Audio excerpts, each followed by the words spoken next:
So ito na yung yung bulbo. Sinsya na madumi masyado, talsik yan. Pag linis ko nitong pagkakabit kasi linis, kabit, linis, ganun. Kaya yan, hindi maiwasan sa mukha. Ayan naikabit ko na lahat. So ang kulang na lang nito, tubig. Hapon na, hindi na kaya. Bukas naman, pagod na. Tubig na lang, tapos ipam panda rin. Yan siya. Yung bulbo na model number STWD 1210V bulbo. Yan, ikabit ko na lahat. Ayan na. So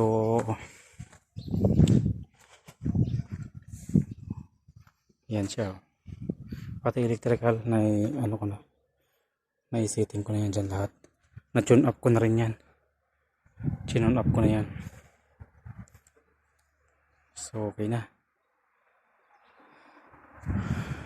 Paanda rin na lang to bukas.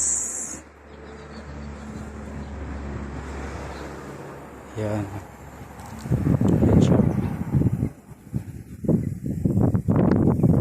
So ito, hindi ko pa ito inigpitan. Kasi magbi-blade pa eh. Magbi-blade pa yan.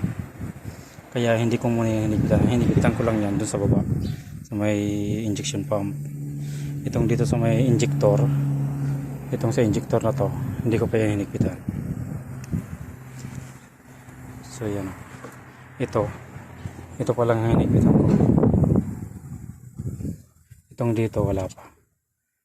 Hindi ko pa yan hinigpitan. Yan lahat na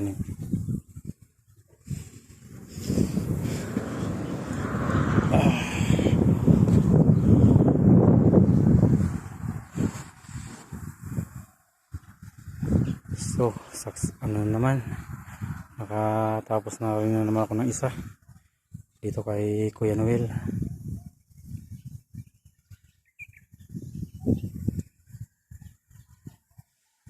Kahapon ng hapon din pinagtulungan namin itong dalawa, tapos nakabit lang namin yung head, tapos ngayon ako na lahat. Yung mga accessories pang labas, ako na lahat nagkabit.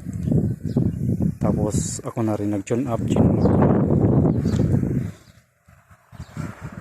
Ang pala nito, ang ginagamit namin ng valve clearance nito ay 4060 4060 ang valve clearance nitong bulbo nito. Magkakaiba yan ng valve clearance. Itong Caterpillar, iba rin ang valve clearance niyan. So ang Scania iba. Pero meron din naman nagkakaparehas.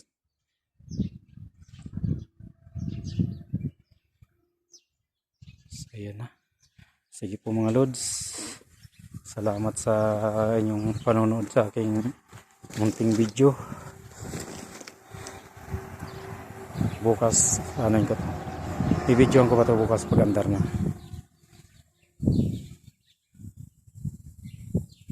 Sige po, ingat, God bless.